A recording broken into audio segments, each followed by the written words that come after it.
እንግዲህ ዛሬ ደብረ ዘይት ክርስቶስ የሚመጣበትን ዕለት የምናስብበት ቀን ነው እና ክርስቶስ ሲመጣ በስጋው ነው የሚመጣ። ለምንድን ነው በስጋው ይመጣል የሚለውን ቅዱስ ቄርሎስ መናገር የፈለገ?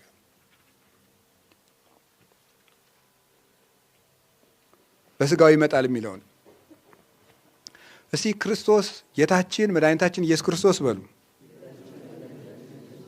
በስጋው ይመጣል በሉ። አቤት! ክብሩንም ምን ያደርጋል? ይገልጣል። ክብሩንም ይገልጣል። በስጋው ይመጣል ማለት የፈለገው ለምንድን ነው ቅዱስ ቄርሎስ ስትሉ፣ አንድ ቃል ስጋ በሆነ ጊዜ እንግዲህ ልብ ብላችሁ ስሙ። ተዋሕዶ ማለት አምላክ ሰው ሆነ፣ ሰው አምላክ ሆነ ነው። አምላክ ሰው ሆነ፣ ሰው አምላክ ሆነ ማለት ነው። አምላክ ሰው ሆነ። አምላክ ሰው ሲሆን ሰው ደግሞ ምን ሆነ? አምላክ ሆነ። ተዋሕዶ ማለት ይሄ ነው። የአምላክነቱ ገንዘብ ለስጋ፣ የስጋነቱ ገንዘብ ለአምላክ ሳይቀላቀል ማለት ነው። ሳይቀላቀል።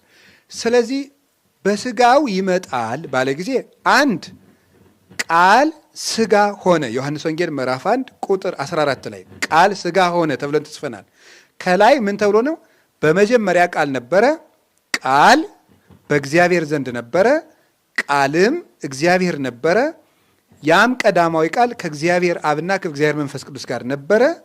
ያም ቃል ስጋ ሆነ ማለት ምን ማለት ነው? ማን ሰው ሆነ ማለት ነው? ቃል ማን ነው ያልነው? እግዚአብሔር አላለም እንዴ? ቃል ስጋ ሆነ። ማን ሰው ሆነ? ስለዚህ እግዚአብሔር ሰው ሆነ። ምክንያቱም ቃል ማን ነው ብሎናል ከላይ? እግዚአብሔር። እግዚአብሔር ሰው ሆነ ነው። እግዚአብሔር ሰው ሆነ ሲባል ተዋህዶ ሲባል እግዚአብሔር ሰው የሆነው ተለውጦ ነው ብለው የሚያስቡ ሰዎች አሉ። ቃል ስጋ ሲለብስ ወደ ስጋነት ተለወጠ ብለው የሚያስቡ ሰዎች አሉ። ግን አልተለወጠም። በስጋሁ የተባለ አሁን በስጋው ይመጣል የሚባለው ስጋው የሚባልና በስጋው ይመጣል የሚባል ሁለት አካላት አይታዩም? ይታያሉ። እነዚህ ሁለት አካላት በተዋህዶ ሁለት ሳይሆኑ ይመጣል፣ በስጋው ይመጣል ያለበት ምክንያት እሱ ወደ ስጋነት አልተለወጠም፣ ስጋን ተዋህዷል እንጂ ለማለት ነው። ስጋን ተዋህዷል እንጂ ሰው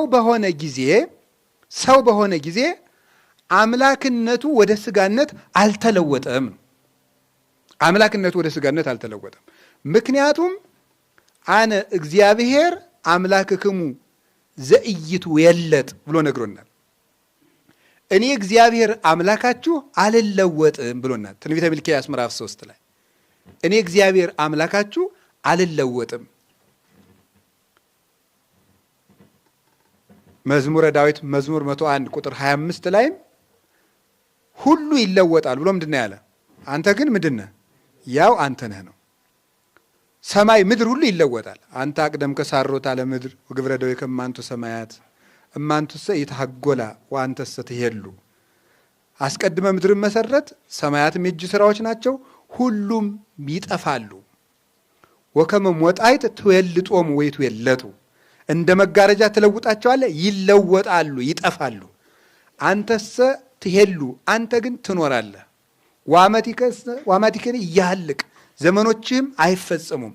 አንተሰ አንተ ክመ፣ አንተ ያው አንተ ነህ ነው። አንተ ያው አንተ ነህ። ልብ በሉ።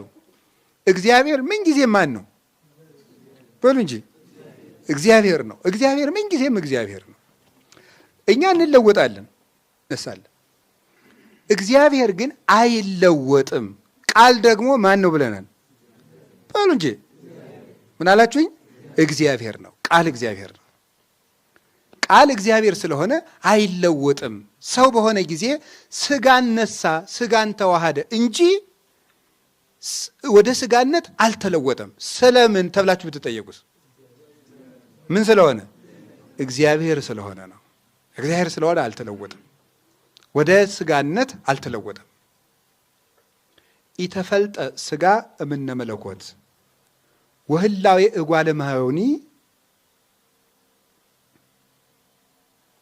ኢሜጠ ህላዌሁ ለመለኮት ሀበ ሥጋ ይላል ቅዱስ ኤፍሬም ሃይማኖተ አበው ምዕራፍ 47 ቁጥር 34 ላይ ሲናገር ሥጋ ከመለኮት አልተለየም፣ የሥጋ ባህሪም መለኮትን ወደ ሥጋ አልለወጠውም ይላል።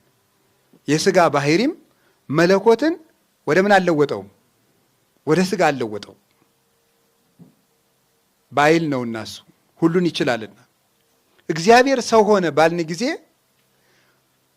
እግዚአብሔር ወደ ሰውነት ተለወጠ ማለታችን አይደለም። እግዚአብሔር ደህየ ባልን ጊዜ በደሃ ሥጋ ተገለጠ ማለታችን ነው እንጂ ባለጸጋ ወደ ድሃነት ተለወጠ ማለታችን አይደለም። ወረደ ባልን ጊዜ ጥሎት መጣ ማለታችን አይደለም። ወሶበ ተሰምዖ ዘይብል ወረደም ሰማይ ኢይምሰልከ ዘኀደጉ ለሰማይ ወረደ ውስተ ምድር።